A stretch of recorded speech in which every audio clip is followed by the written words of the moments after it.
अब आपको तो पता ही है कि होलसम डाइट बहुत जरूरी है। अब खाना खाना तो सबकी पसंद है, पर हम ये भूल जाते हैं कि उसे बनाने में भी तो बहुत एफर्ट लगता है, especially when it comes to picking up the right ingredients. अब आप मुझे ये बताइए कि what is the most important ingredient in cooking. मैं एक हिंट देती हूँ आपको, इसके बिना आप खाना बनाना शुरू ही नहीं कर सकते। वो चीज जो कढ़ाई में सबसे पहले डाली जाती है, सोचिए जरा। आप समझ ही चुके होंगे मैं किसकी बात कर रही हूं। सब्जी बनाने के लिए सबसे पहले कढ़ाई में तेल डालें। सबसे पहले क्या? सबसे पहले तेल। किसी भी डिश का फर्स्ट इंग्रेडिएंट है cooking oil. Hi, this is Isha Vashishtha and I am a dietitian.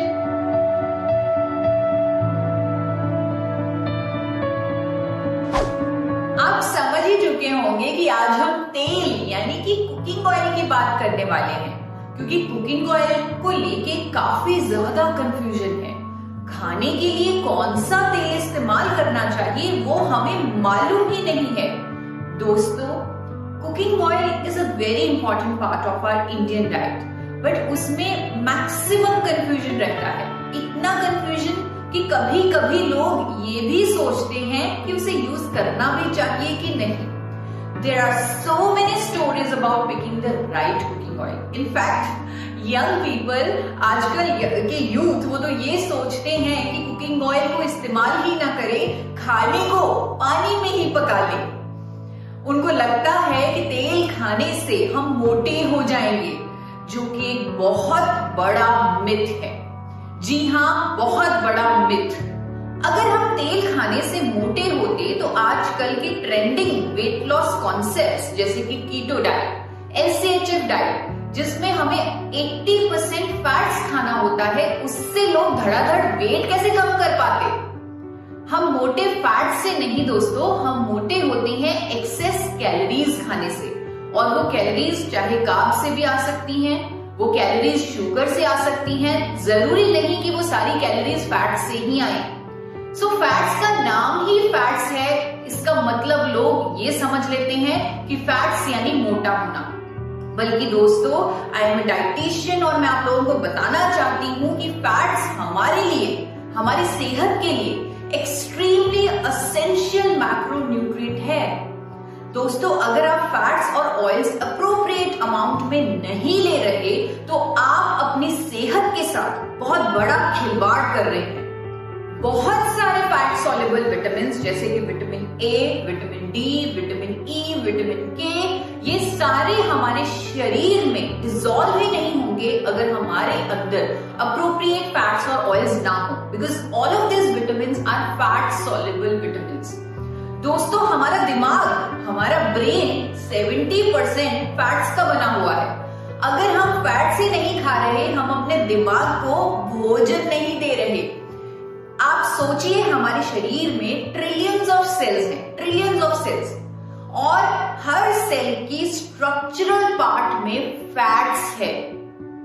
और आपको ये भी बताना चाहूंगी, कुछ ऐसे एसेंशियल फैटी एसिड्स जिन्हें हमारी बॉडी खुद नहीं बना सकती, वो भी हमें फैट से ही मिलते हैं, और उनके बिना हमारा शरीर अच्छे से काम भी नहीं कर सकता। हमारे शरीर को एसेंशियल फैटी एसिड्स जैसे कि ओमेगा 3, ओमेगा 6, ओमेगा 9, ये सब बहुत जरूरी तौर पे चाहिए। बहुत ही इंपॉर्टेंट फंक्शंस ये परफॉर्म करते हैं। तो अगर आपको कोई कंफ्यूजन था तेल नहीं खाना चाहिए, तो पहले प्लीज अपनी इस कंफ्यूजन को दूर करिए। अपनी हेल्थ के मद्देनजर आप इस कंफ्यूजन को खत्म कर दीजिए। अब आते हैं दूसरी कंफ्यूजन पर, जो अक्सर लोगों में देखी जाती है, जो मुझे भी बहुत सुनने को मिलती है। शायद आपने व्हाट्सएप पे देखा हो, थैंक्स टू सोशल मीडिया, जिसने ये कंफ्यूजन क्रिएट कर दी है। वो कंफ्यूजन ये है कि रिफाइंड तेल नहीं खाना चाहिए।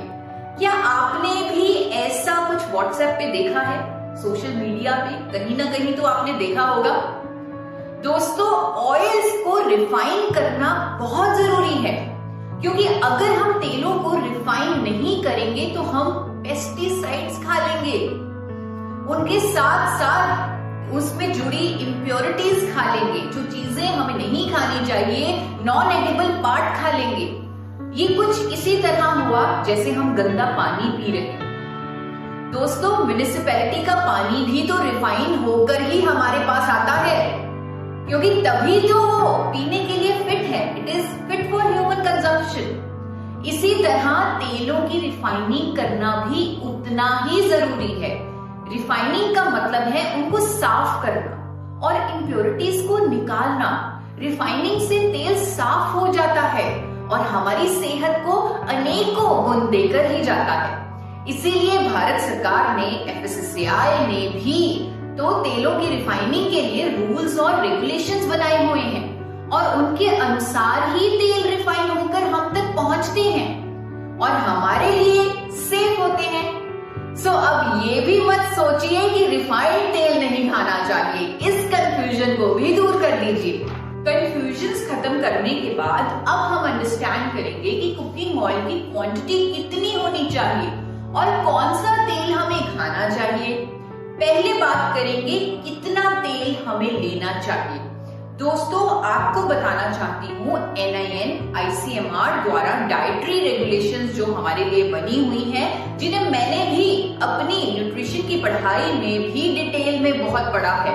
उनके अनुसार even someone who leads a sedentary lifestyle, he also needs 25 grams of visible fat per day।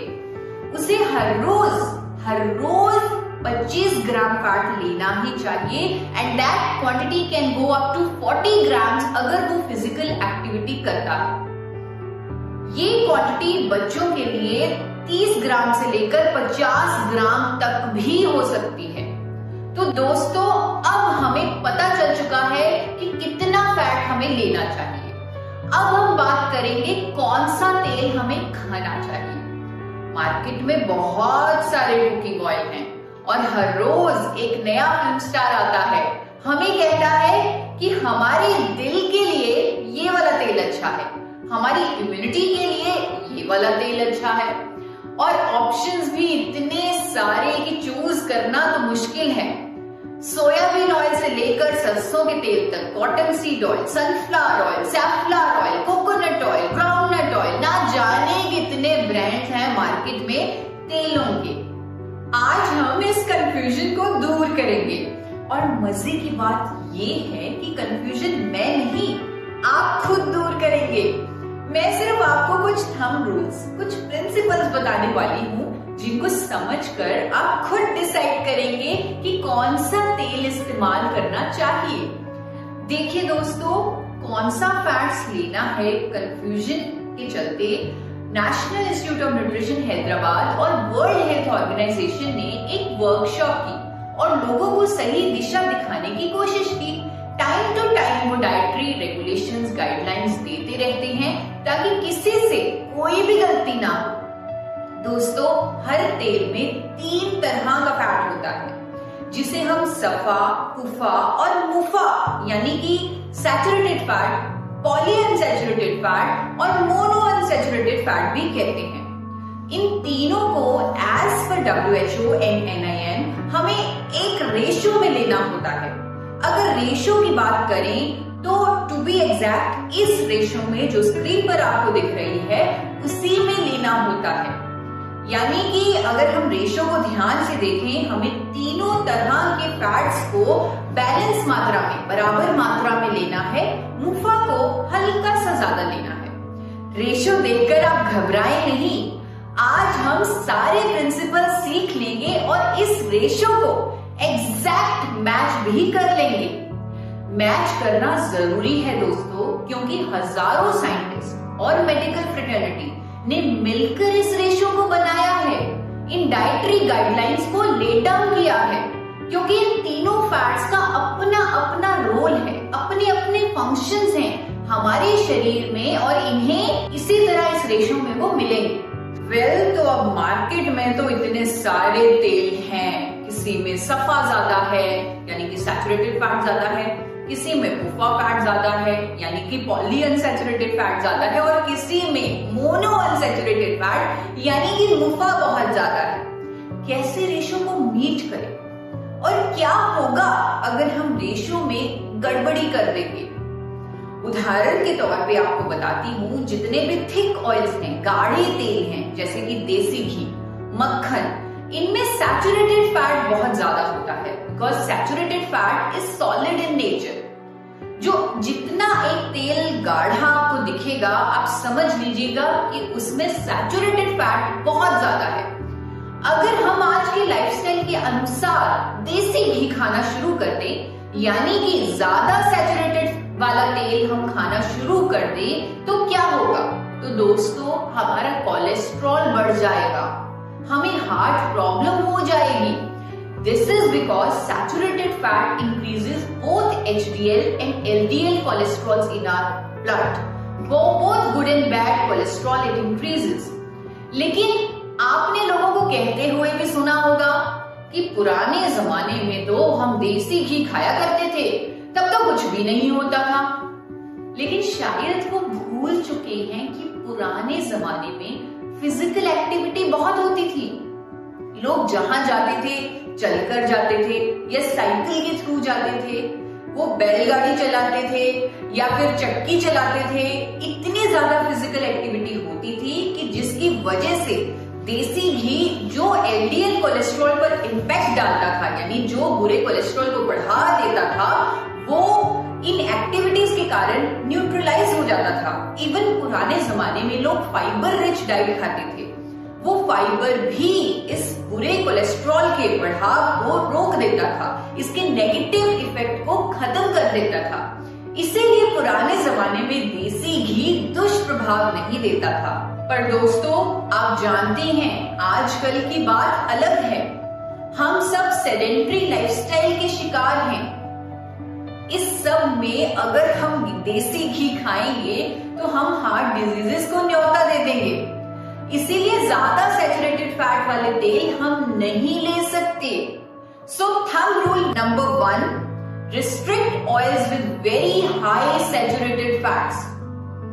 अब बात करते हैं उन तेलों की जिनमें पॉलीअनसैचुरेटेड फैट ज्यादा होता है, जैसे कि safflower oil, sunflower oil, corn oil, cotton seed oil, soybean oil. इन सब में कुफा फैट बहुत ज्यादा होता है।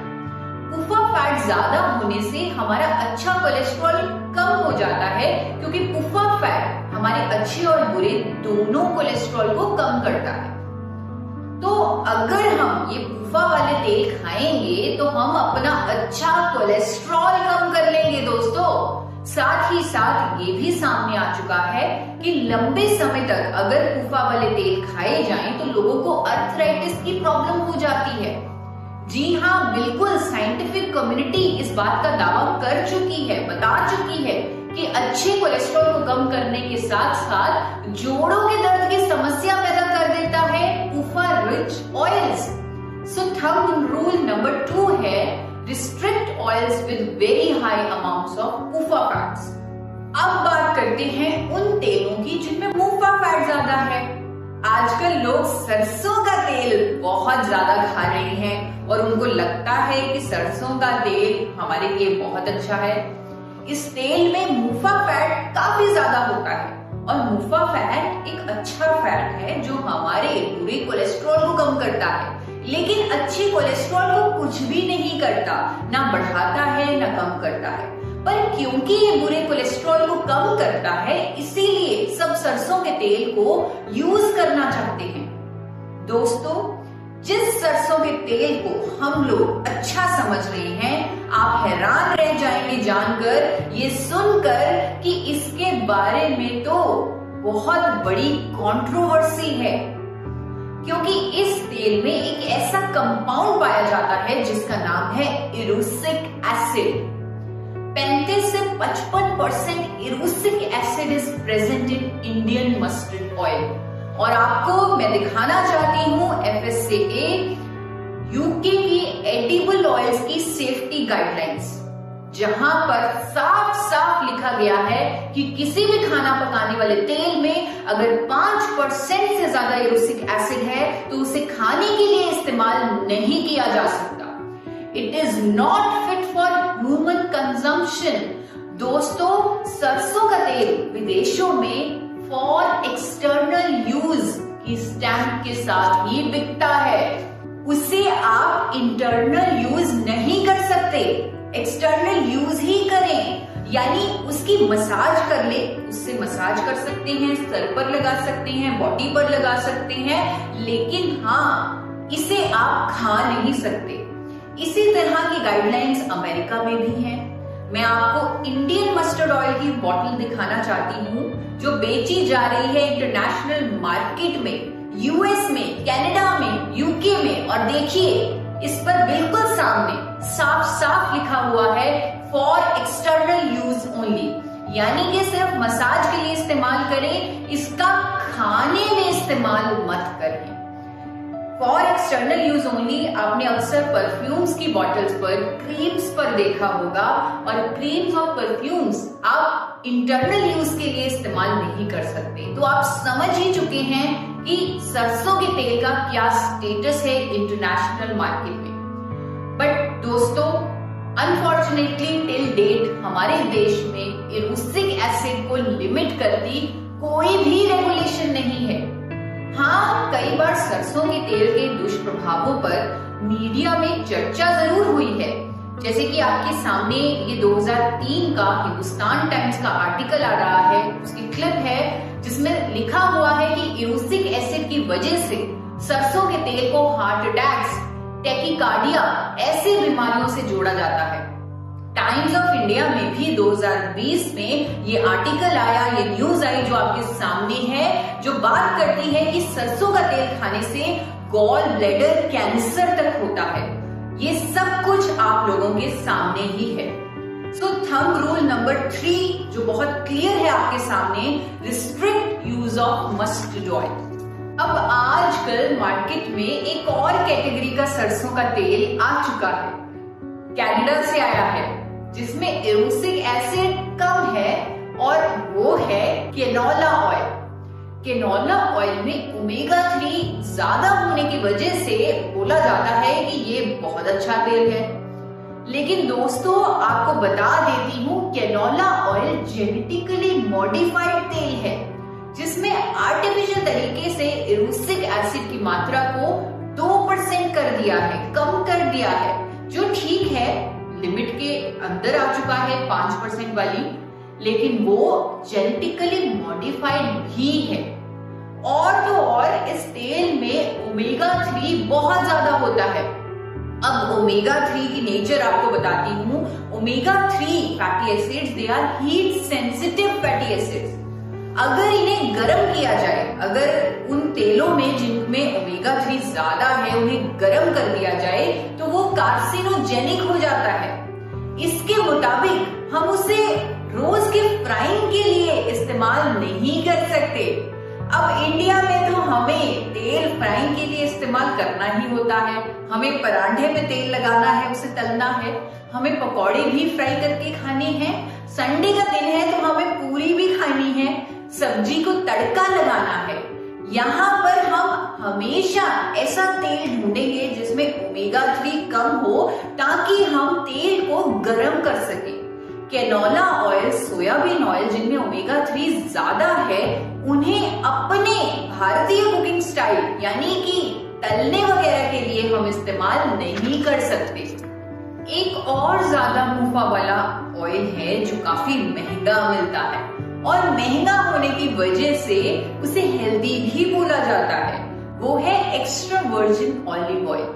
देखिए दोस्तों, extra virgin olive oil salad dressings के लिए ही इस्तेमाल करें, क्योंकि लो स्मोक पॉइंट होने के कारण उसे गर्म नहीं किया जा सकता।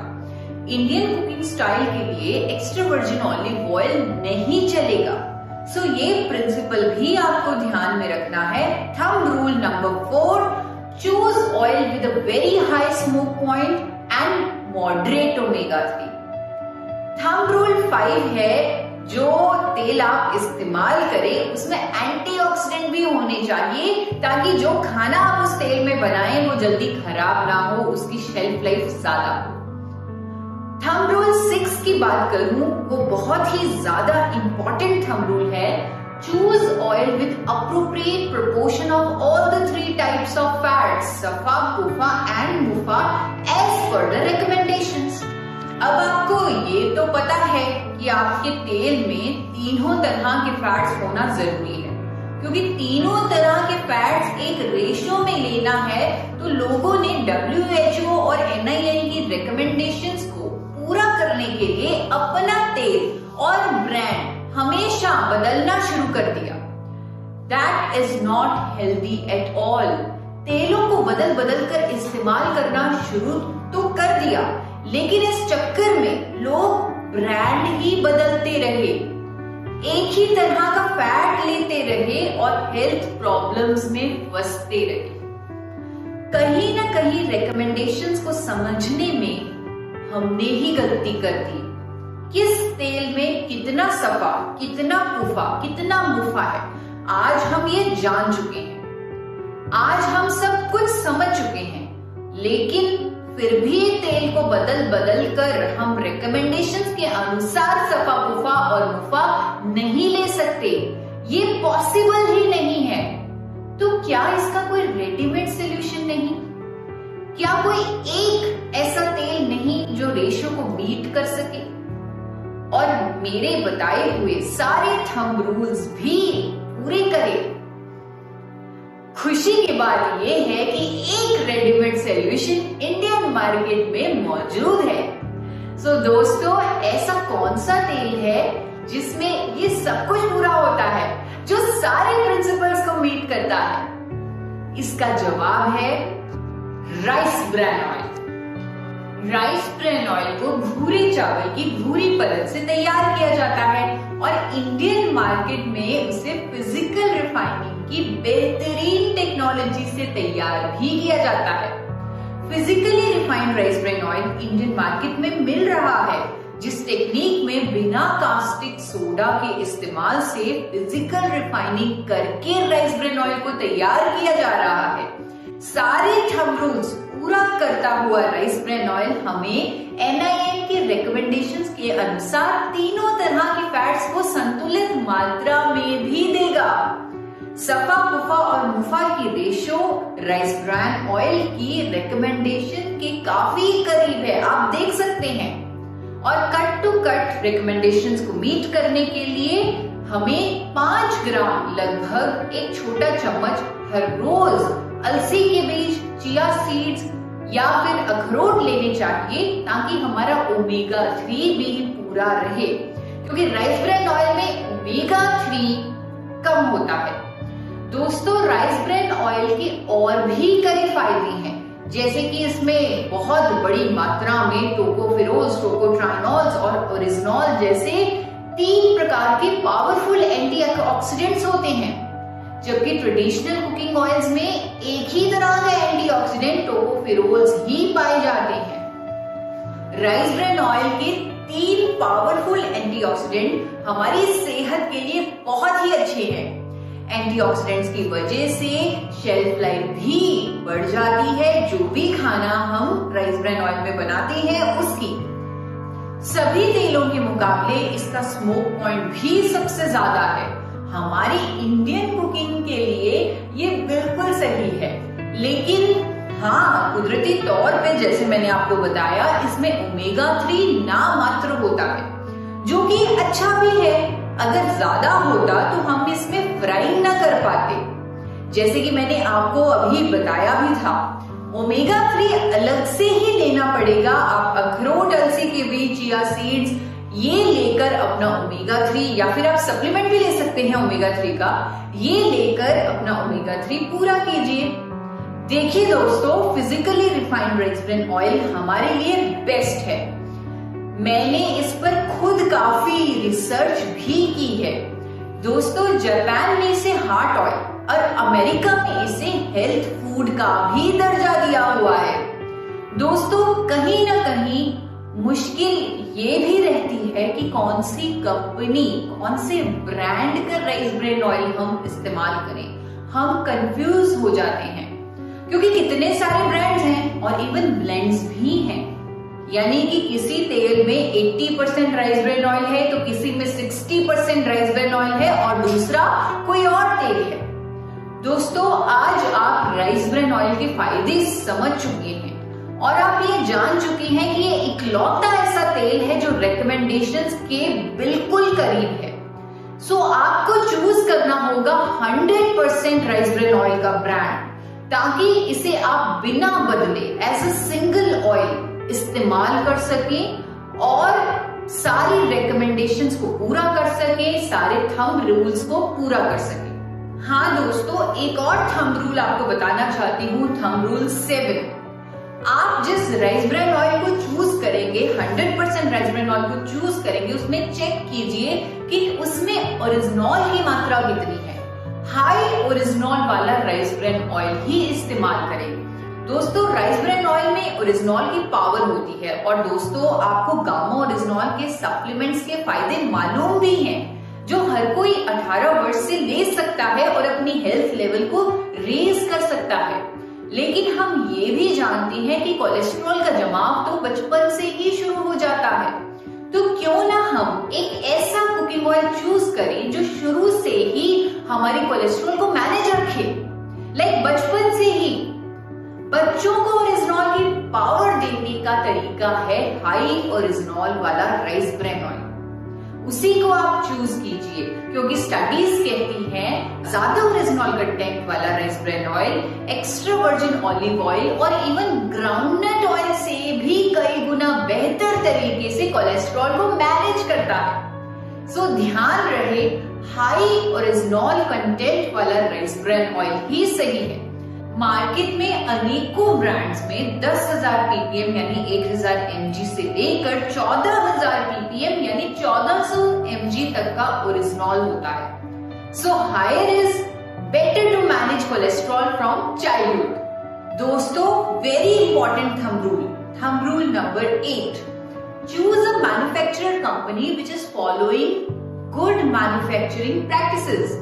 आपका physically refined rice bran oil उस कंपनी द्वारा मैन्युफैक्चर्ड होना चाहिए जिसके पास इंटरनेशनल सेफ्टी सर्टिफिकेशंस हो, जैसे कि BRC सर्टिफाइड हो, जो यूनाइटेड किंगडम का सेफ्टी स्टैंडर्ड है, या फिर बेस्ट इज वो US FDA रजिस्टर्ड हो, रादर US FDA ऑडिटेड हो, क्योंकि जब ऑडिट हुआ होगा तब सब कुछ बारीकी से चेक ही हुआ होगा। इस पर आप खुद रिसर्च कीजिए, चाहे मैन्युफैक्चरर को कॉल करके पूछिए या फिर उनके वेबसाइट पर जाकर ढूंढिए, पर गुड मैन्युफैक्चरिंग प्रैक्टिसेस पर कॉम्प्रोमाइज मत कीजिए। इतने से मेहनत तो आपको करनी ही होगी, क्योंकि कुकिंग ऑयल हमारी डाइट का महत्वपूर्ण हिस्सा है। चेक करने के लिए एक आसान तरीका ये भी है कि जिस राइस ब्रेन ऑयल के ब्रांड को आप चुन रहे हैं, क्या उसका मैन्युफैक्चरर USA, ऑस्ट्रेलिया, न्यूजीलैंड जैसे विकसित देशों को अपना प्रोडक्ट एक्सपोर्ट करता है। फिर आपका काम बन जाएगा, क्योंकि ऐसे देशों के सेफ्टी स्टैंडर्ड्स तो हमारे देश से कई ज्यादा स्ट्रिक्ट हैं, और अगर उस कंपनी का राइस ब्रेन ऑयल को ले रहे हैं, दैट मीन्स वो कंपनी हर इंटरनेशनल सेफ्टी स्टैंडर्ड को फॉलो करती है। वेल फ्रेंड्स, आप सबके सब थंब रूल्स को फॉलो करके अपने और अपनी फैमिली के लिए बेस्ट डिसीजन ही लें। दोस्तों, आई एम श्योर आज का वीडियो आपके लिए बहुत नॉलेजेबल रहा होगा। ऐसे ही और fact based eye opener videos पाने के लिए इस चैनल को सब्सक्राइब करें और इस वीडियो को ज्यादा से ज्यादा शेयर करें।